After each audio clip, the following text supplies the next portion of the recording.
Hey guys, it's Charge here to present Zoom the TBT. And tonight we have a special selection. We have the betting guide show. I'd like to introduce our guest today. We have in the house today, Magic Juan Bernal. Magic, what's up, man? Nothing, man. Thanks for guys for having me on the show. I'm always down to talk some TBT and even more down to talk some action. Let's get it done.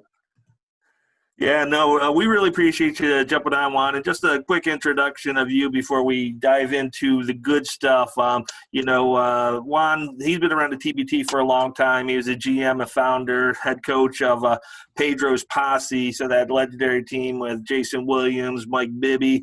Has been exciting stuff, and now he's showcased out of Orlando, involved with basketball and basketball media in a lot of different ways. So just real pleasure to have Juan on. Let's call him the TBT professional odds maker, and let's jump right into it. Yeah, definitely. Also co-hosted the Community Sports Report in Winter Park. That's very cool, man. Yeah, I appreciate it. It's kind of been my thing for a while now, and I've been able to keep it going with all my other obligations. So I released the lines there earlier today.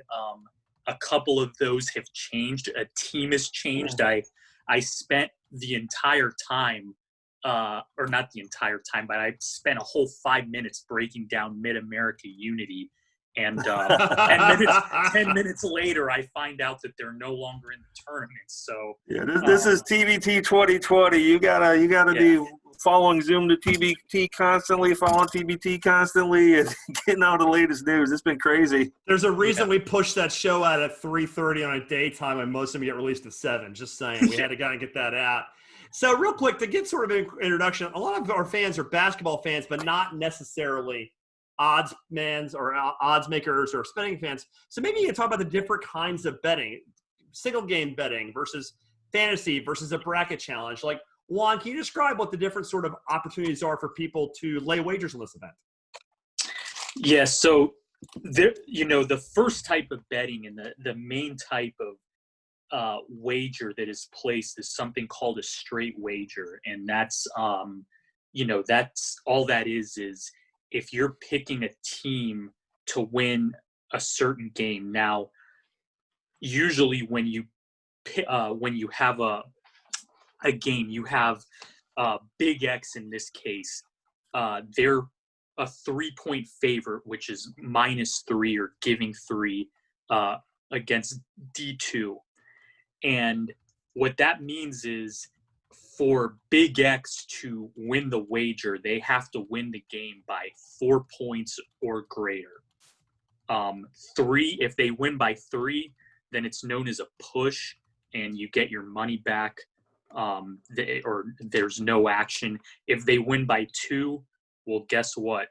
Big X won the game, but you didn't win your bet because it's they won by 2 points and they had to win by 4 or more. Now, one thing people get very misconstrued, the average person gets very misconstrued when it comes to betting, is they think that, hey, I want to bet Big X against D2, is just that Big X has to win the game. There are those kinds of wagers, but those are known as money line wagers. So in order for you to take Big X just to win the game outright, any odds maker or any person who knows what they're doing is going to give you odds on that, which if they're going to give up the 3 points and just say, hey, they just have to win the game outright no matter what it is, they're gonna charge what's known as juice or vig in the business. And on a 3-point line, your standard money line bet for a 3-point favorite is probably 50 cents. So if I were to say, hey, Vince, let's bet $10 on Big X, that means if you have Division 2, you would give me $10 if Big X wins outright, or I would give you $15 if Division 2 wins. Got it. Yeah. So question on that. So you mentioned a little bit with the juice. So typically in these type of bets, it's normally even money. So if we bet $20 on Big X, they cover. You get a $20 payout. So there's no 3-1, 4-1 when it comes to just basketball game betting. Correct? Yeah. So actually, you know how they say in Vegas that the house always wins. Mm-hmm. Yeah. So it's actually not even. There's hardly any such thing as an even money bet. There's usually a 10-cent juice on there. So if you were to bet $10 on Big X -3, you're risking 11 to win 10. Gotcha. Yeah. Yeah. So that way, like all that is for books to take action on both sides. They're justifying making money either way with a 10-cent spread. Now, one thing that's very important is these lines aren't my opinion or what I think is going to happen. These are lines that I'm making so that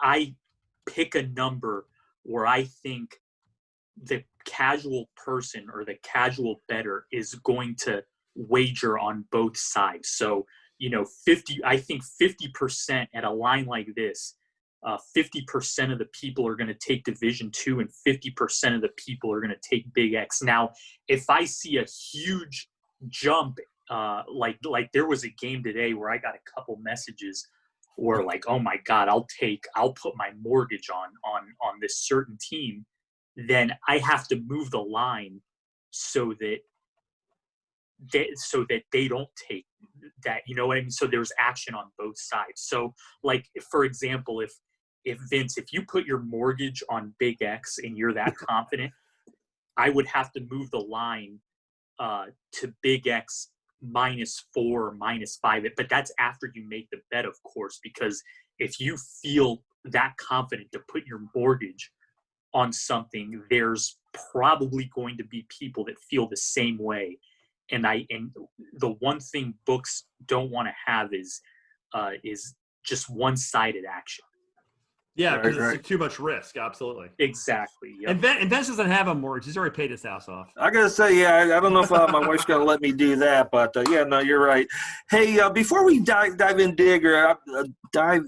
deeper, let me just touch on FanDuel real quick in the bracket. Juan's lane is definitely on the odds making side. But just to kind of let everyone know, we're gonna focus this show on the sports betting and the odds side with Juan. But obviously, TBT announced somewhat recently that they are in partnership with FanDuel for the daily fantasy games. So be sure to check out that website or download that app. And pretty much it's standard daily fantasy games. You're going to, have basic fantasy scoring. You're going to grab 2 guards, 2 forwards, and 2 utility players. You have up to $100 to spend on 6 players. So you'll need to choose wisely. And the thing I would recommend, definitely follow, myself at Charge Nation or at Andrew Hanner, and of course you should all be following at ZoomTheTBT by now, and make sure you're following our rosters. There's a lot of players listed on the site that are not playing in the TBT this year for whatever reason. So when I was messing with people yesterday, I said Jayshawn Tate's a great play at $8, but I was just kidding. I got a lot of messages about that, thinking I didn't know Jayshawn Tate wasn't playing, but I'm just messing with y'all. So be sure to follow us. We'll have the updated rosters the best we can. And then, of course, doing the bracket challenge. TBT was unable to do that this year. So, we just put one together for fun, just to add a little excitement to the tournament. So we got the bracket challenge presented by ZoomTheTBT. And on all our social media platforms, we have the links there to go and participate in the bracket challenge as well. So let's get back to the important stuff and the expertise of Juan. Yeah, let's get Juan back in. And Juan, you got a really stacked first day. Really exciting. Great way to celebrate the birth of the nation, is a rebirth of basketball. I know you can't wait. No, I can't wait. Let's just get into it. And we mentioned that Big X game, and at Big X -3. Juan, what are you seeing here that makes you think, or what do you think is causing the action to go to a -3 for Big X? Well, if you look at talent for talent, Big X, they have a really good group of players the Big Ten niche guys that played at a high level, and a lot of them are still playing at a level overseas. But I would venture to say, in my very educated opinion, that the D2 team is not only, you can make the argument that they're just as talented, and they might be the best coach team and the most organized team in the tournament. Like, I was part of Division II basketball. I was a manager at Rollins, and one thing you always see on the Division II level is those guys are hungry. They have a chip on their shoulder, and you ask every player on that D2 roster, they all think that they should have played where the guys on Big X played. Now, like I said, talent for talent, I think Big X is better, but we all know that these games aren't won on paper, and the most talented roster doesn't always win. So I wouldn't be surprised to see D2 win this game, just like they did last year against the Bluegrass Kentucky alumni team. Yeah, they whipped them. But I do think that, again, this is about, if you have an audience and you're trying to make a line as a book where you think you're going to get dual-sided action, I think that's the number that you're going to get it at. Yeah, because people are going to see a Big Ten sort of group of players as D2, and their first thought's going to be, oh, it's a wash. So the casual fan's just going to immediately think that the D1 Big Ten major conference guys will be better, even though last year the D2 proved that isn't necessarily true. Right. Yeah, and D2, like I said, I know the Big Ten has they have the in terms of their roster overall, they're more talented, but in terms of the best player, there's two guys to look out for. Number one is DeMario Mayfield, and number two is what is this guy's name? I have to look at the roster because I need to I don't have the rosters as memorized as well as I should. Terrence Sullivan. Terrence Sullivan, yeah. Sullivan's pretty good. Those two guys may be the best player on the floor at any given point in that game. And if they had Todd Withers, I would favor D2 in a heartbeat if they had Todd Withers, but unfortunately they don't. I found Sullivan interesting on this roster too, because and all the stats we have are by charge. I have the slides in front of me on a separate screen, and 7 assists a game out of the wing position for the Brawlers that one game he played. Gives a lot of shot creation with size. That can be a really interesting thing as a deliberate Big Ten team. I find a guy like that who can create shots of size for others a pretty interesting sort of guy to have around in Sullivan's case. Yes, absolutely.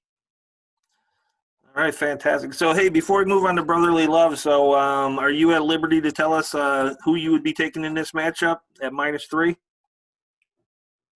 Yeah, I love the D2 team. I think that they're going to win outright. Like I said, just because I think they're going to be better prepared, better organized, and I'm not saying this just for this game, but if I need a coach to win a game, I might be a little biased, but I'm taking Coach Grant Leonard. He's top 5, no problem. Top 5, maybe even top 2, maybe top 1. Yeah, Grant's fantastic. Yeah, we had him on the show, and these guys are so hungry. So, all right, let's take a look at the next one. We got Team Brotherly Love, who made it to the round of 8 last year versus a new team, Stillwater Stars, who just really had a lot of roster turnover. Unfortunately, they were looking like a really solid sleeper, and should have been seated a little bit more favorable than 21, but lost Markel Brown's probably the biggest name they lost recently. But you have them at -4 here.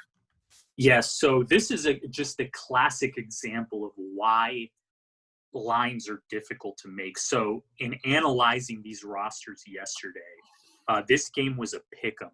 Mm-hmm. Brotherly Love, the team out of Philadelphia, they have a group of guys from the Philly area. A lot of them played together. A lot of them know each other.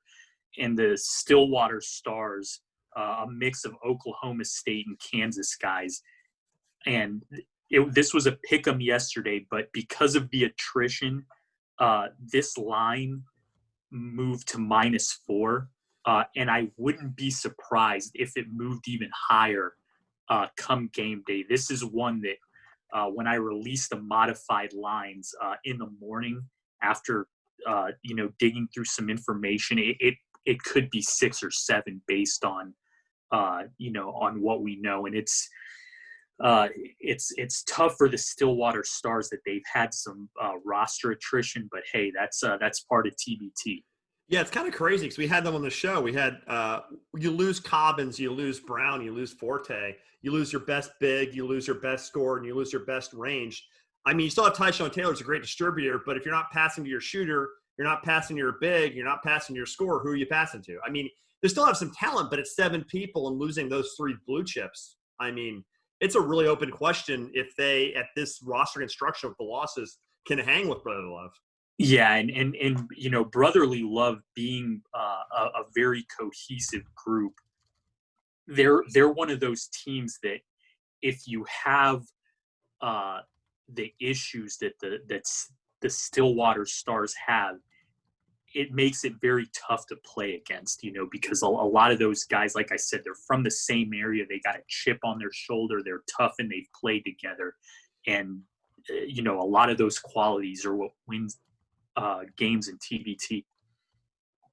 Okay, so yeah, they're definitely going to be a great squad. Let's go to this next one too. Unless Vince, is there anything you want to add here on this one? No, I'm good on this one. I absolutely love Brotherly Love, and it'd be, I guess, with us being a little more new to the betting game and the odds making, I'm going to be curious how far -4 goes. So obviously, just speculating, Juan, but how volatile can a line get? So if we're really seeing people rally around Brotherly Love because of the shorthandedness of Stillwaters, what's a normal movement in something like this, assuming that everyone's going to start going towards Brotherly Love? Yeah. So if let's say that we're at a wagering window, or let's say we're running our own site, and you see a series of bets, and a series of bets may not be much. Like let's say 3 plays come in on Brotherly Love -4, we're moving that line to 5, and then if another couple bets come in, we're moving it to 6, and then if some more bets come in, we'll move it to 7, 8. Now we'll move it to wherever it needs to go to where we get people taking Stillwater. Right. Interesting. Thank you. Oh, totally makes sense. Great question. Great answer too. And that moves us into our next question. This is one of a couple, and obviously we understand they're not your opinions. So these are things that are sort of where the money moves. But House of Pain, the Illinois alumni, I am myself an Illinois alumni, -2, 2-point favorite over War Tampa. On its face with the rosters, to me, first blush, this looks almost absurd. Is this the Big Ten bias? Is this the Illinois money coming in? Like, what's happening here? This is another one of those, like this game, first of all, is a toss-up. And I'm a Florida guy, and Fletcher McGee's a Pedro's Posse guy. Oh, he's a gunner. Yeah, he's the best shooter in TBT, no doubt. My opinion differs from this line, but again, this is one of those games where you're going to have a big following on both sides. Like the War Tampa moniker comes from War Eagle, which is Auburn, and the Illinois House of Pain comes from Illinois. And the only reason I made House of Pain a favorite is because they have more guys who have played together for longer, which they have 6 Illinois players, and War Tampa has 3 Auburn players. But, you have some of those guys who played with them last year, and they're more of the supporting pieces in this case. But when it comes down to it, I think Mike Dom is the best overall player in this game. And, that accounts for something. And I'm also a big fan of Andres Feliz. He's from the homeland of Dominican Republic, and There you go. he's a perfect TBT player. He is a dog, and he's got a chip on his shoulder to go win this thing. So, again, this game it's literally a toss up, but I had to make House of Pain a 2-point favorite because if I didn't, there would be so much one-sided action on House of Pain, and there may be so much. In theory, there may be so much action on War Tampa that I might have to push it to a pick'em. Who knows? But that was just my rationale when it comes to this. Yeah, no, that's interesting. Yeah, especially you being, like you said, a local down there to Orlando, and a lot of these guys are War Tampa. Yeah, War Tampa, though, like I said, the guys haven't played together, but they did take a risk and have a training camp, got all their guys together, and worked out well for them. So they were able to build on that a little early. So lucky. Yeah, I gotta say, the team that did have the training camps, I think, going to have a little bit of an advantage going in. All right, so this next game, Team CP3 versus Primetime Players. Obviously, this was moving just now. You mentioned at the top of the show that you were preparing all this information on Mid-American Unity, which is my Canton, Ohio 330 guys. Unfortunately, had a positive test. The team had a drop out based on the rulings that they signed up for with the TBT. So we have no line on this game right now. So how long does it normally take for you to create a line and kind of get a vibe for what's going on? And when will we see one for this game? Well, just for you guys, I'm going to make one right now. Break it.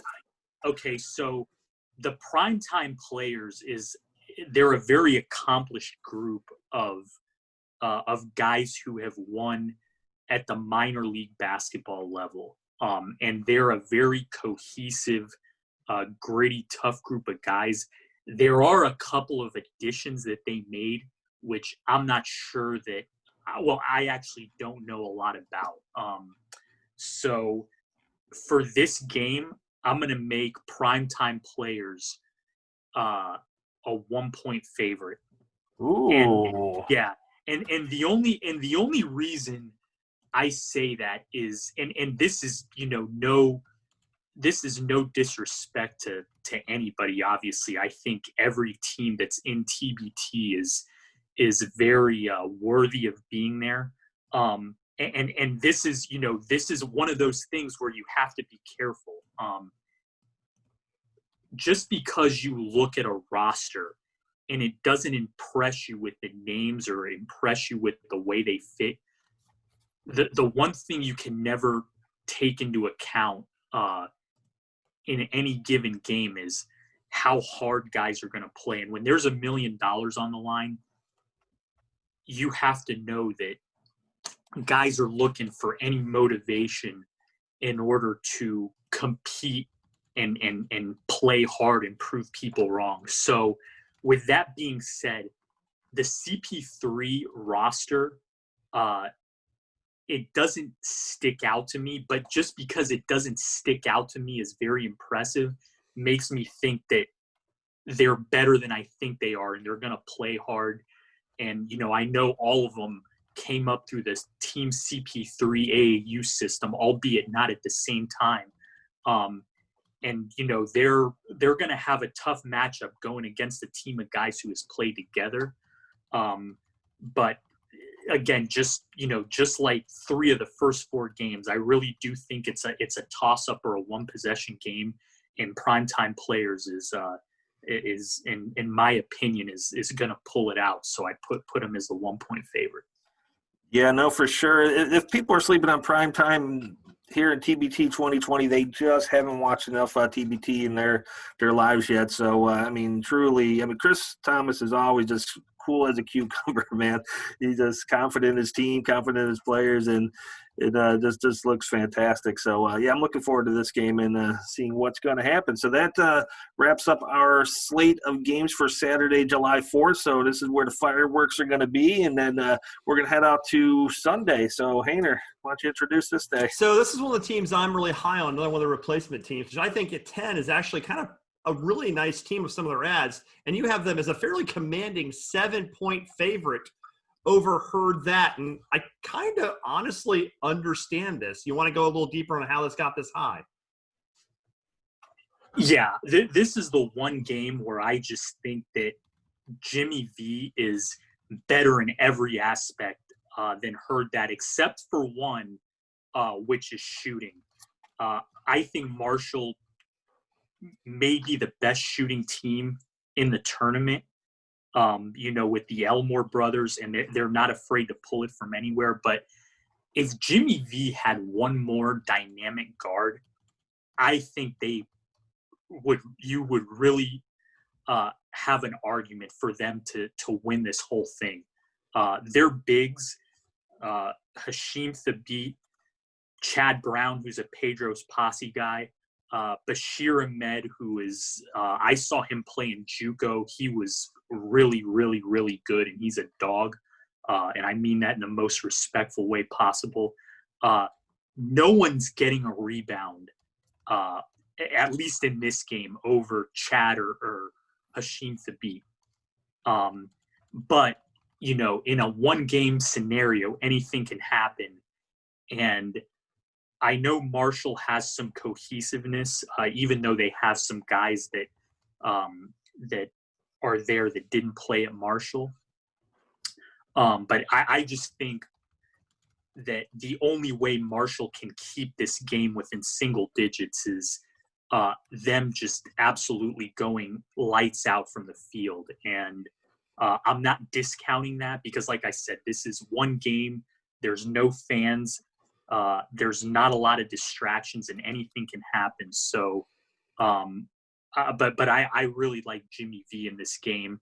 And, from my early indications, people have told me that they think that that's a pretty fair line for that game. Yeah, it's interesting too, because like the size that Jimmy V has is interesting, because I see this as being one of the highest delta games in here. I think Jimmy V is a better team. I think they'll probably win. And I don't think it'll be particularly close, but Herd That's one strength is shooting the rock at a high volume. So they could lose heavy. They can also get insanely hot and win by 20. Just blitz them. Just get that night. My question, though, is, like you mentioned, the beat. My biggest concern with the beat against a team like Herd That is him playing in space. Like, is he playable against a high pick and roll at 7'3"? Is he going to be able to show against a guy like the Elmores? Well, that's a great question. And ideally, probably not. But they do have guys, like I said, they do have Chad Brown. They do have AJ Davis on that. More mobile bigs, yeah. More mobile, and that can switch, and they don't really give up the big rebounding edge that they would have had. I mean, I looked at Marshall's roster, and I think that they really only have one true big, and there's not a lot of versatility on that roster either. There's a lot of shooting guards, and there's only one basketball. But again, the name of the game is to put the ball in the hole. And Marshall can do that from anywhere on the court, literally. Hey, quick follow-up question, Juan, kind of related to what we're talking about, kind of not. You've been doing this for a long time. I've been following you for a while and watching your lines. Has the Elam Endon done anything to the lines as far as, are they bigger, like a -7, now would have been lower or higher pre-Elam? Did you have to make any adjustments for Elam while you're doing this? Oh, yeah. So I think with the Elam, what happens is you take a big favorite, well, not a big favorite, but a pretty solid favorite in this game, like Jimmy V, and in a 36-minute game, like TBT's had in the past, they would probably be a -9, maybe a -10 because of all the by the way baskets or it's not by the way, inconsequential baskets. By the way is a gambling term that causes the outcome to shift one way because of an inconsequential basket. But in the Elam ending, a lot of inconsequential baskets are eliminated because everybody's fighting their hardest prevent those. And you're not going to see teams foul to put teams on the free throw line where they may pad a lead toward the end. So it definitely affects it to a degree. No, I appreciate it. Yeah, like I said, it's all very fascinating. So let's hop on. And what's crazy, I'm looking at this whole Sunday. This is a ridiculous slate of games on Sunday. So if you're a TBT fan, a basketball fan, this is going to be fun. And here's the first of your pick'ems. We got Team Hines, a little mini Charge alumni team. So we got Brandon Paul, we got Marcus Thornton, we got Gilbert Brown. So, but I love sideline cancer. So you got him as a pick'em. I'm the same with you. Do I go with my Charge guys? I love Billy and his team. I'm going to flip a coin too. Yeah, so this game, I had a couple people ask me if I was crazy for making a line like this, and I'll tell you why. Team Hines they have the better backcourt, like you mentioned, Brandon Paul, Gilbert Brown.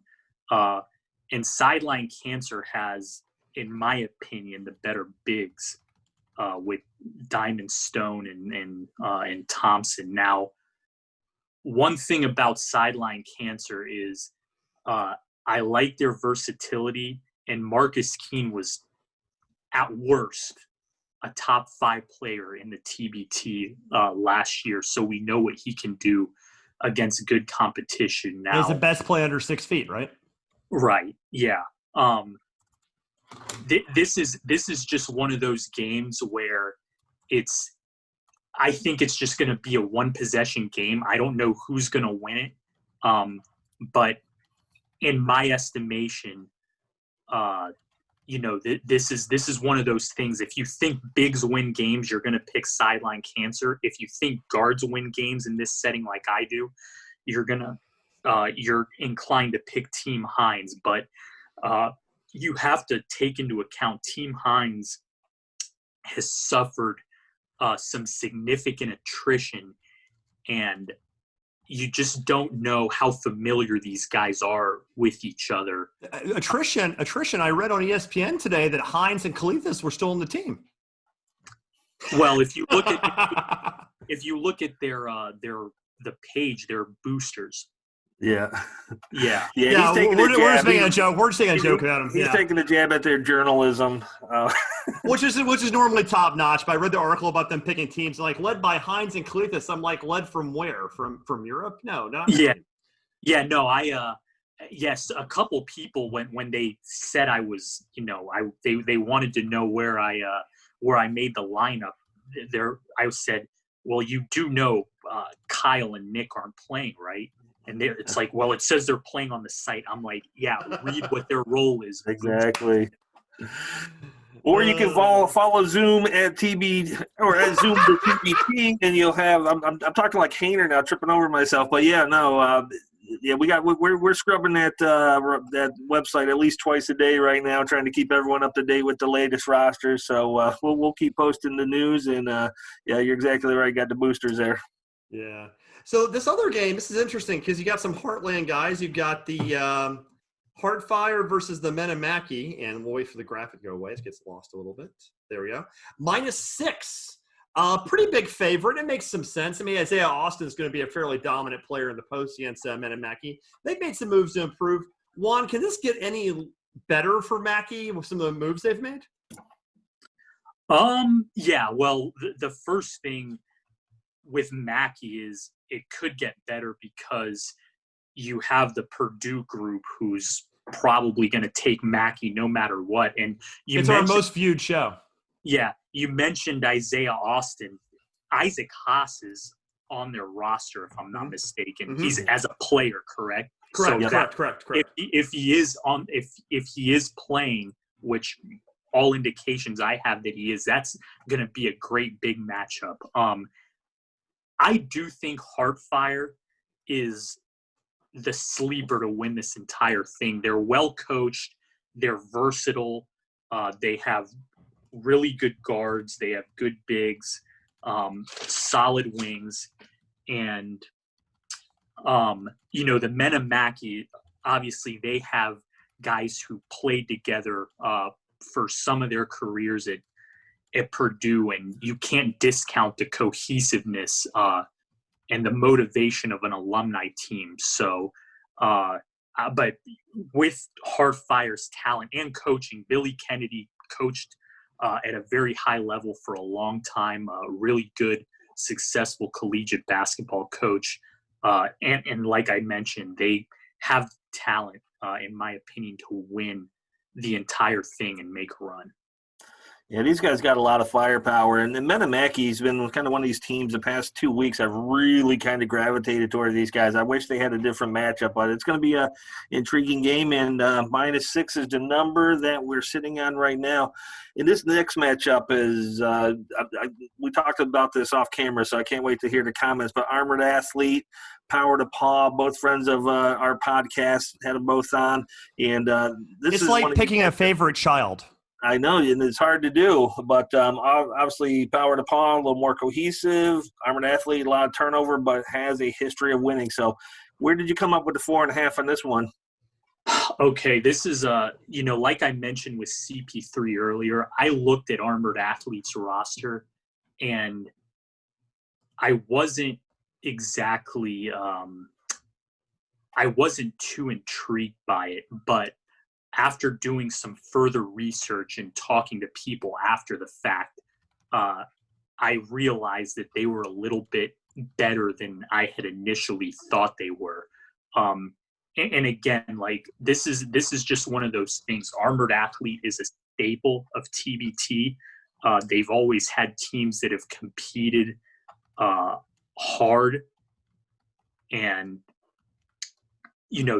there's some guys, like I said, just because you don't know their names doesn't mean that they're not good players and don't have chips on their shoulder. With Power of the Paw, I looked at their roster relative to seeding, and I just thought that overall they were better than Armored Athlete, and they've have guys who have played together longer. So that's why I made them a 4.5-point favorite. Now, I would say we're going to make a modified a line movement here, and we're going to lower that to 3 based off some opinions that have come in. So, like I said, I don't know a whole lot about Armored Athlete's roster, but there have been some people who I trust that say they're a lot better than you think, and we'll find out at 9 o'clock on Sunday if that's the case or not. Yeah, no, this one, and this Power to Paw is another one where they had the training camp and had all their guys in, and they played together a long time at Clemson. So I think they're definitely going to be ready to go. But yeah, definitely heard that Armored Athlete had a great practice today, and their guys they have the ability to pull a team together. They typically don't have the same exact team every year, but they kind of retool, if you will, not rebuild, because it's a staple in the TBT. So, they know how to deal with player turnover, roster turnover, and so I'm looking forward to this one as well. Oh, by the way, real quick, Charge, who's our next guest, in fact, on the show? Who's our last team preview before it starts? Last team preview, yeah, we're going to have AJ and Armored Athlete. Yeah, tomorrow afternoon we'll be recording that and getting it out not too far after, so can't wait. One other thing about this, Juan, is the fact that Clemson has a massive fan base affect the line too? Like, they have a lot of fans. Oh, yeah, absolutely. And, I thought about making it 3.5, but then I didn't think that was a good number relative to what the fans were going to pick. So that's why I pushed it to 4.5. But this is just, my initial line, again, based on some TBT insiders. They said I was severely overvaluing one roster while undervaluing another one. Yeah, hey, you mentioned possibly going to 3.5. So this is one of these ones where we're just learning. So as an odds maker, when would you use that 0.5 point versus even numbers going for a push? So what from an odds maker or a fan standpoint, what's the benefit of using a 0.5 on occasion? Yeah, well, if you're an odds maker, you want to use a 0.5, to stay off an even number. But there's the biggest numbers in basketball is going from 2 to 2.5, 2.5 to 3, and then 3 to 4, because you're dealing with possessions.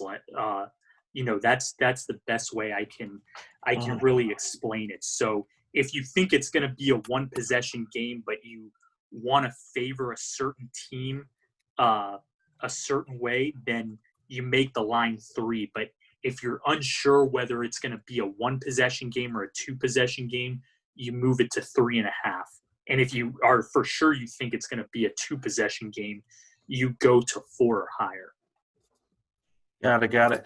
Yeah. So, like we said, we got 8 games for opening round, the round of 24. So as you look at these games, obviously, the point spreads are going to move. But, you personally, where do you think the best value is here? Obviously, nothing's ever guaranteed. But if you had to bet the house on one game with the spread, who are you taking?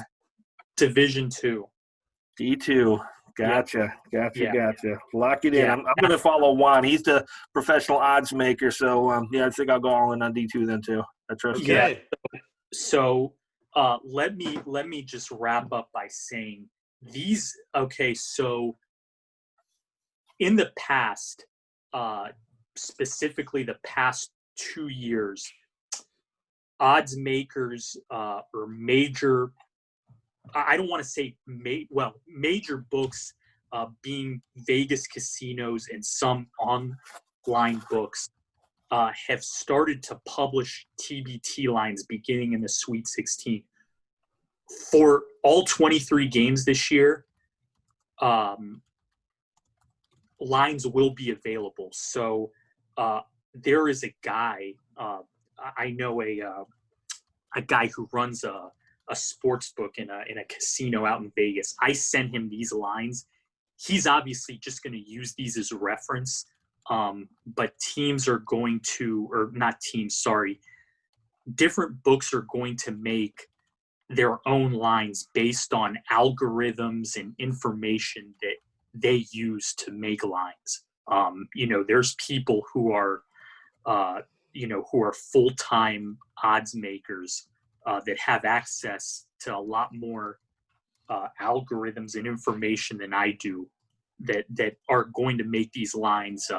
And if you go to William Hill, or if you're out in Vegas, you can probably get Saturday's games beginning tomorrow, just because the difference with this year as opposed to past years is who's going to play and who's not. So because of the bubble. So in the past, they would put the lines out the day of the games because they were still gathering information.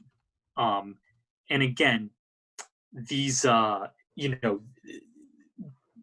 books are going to make lines that are different from mine, but that's because of information they think they have, or whatever the case may be. I'm just making the lines based on information that I have. So it'll be interesting to see how these books lines are as opposed to mine. And again, my only objective is to try to make the lines within 3 points of the actual result of the game. So if Big X,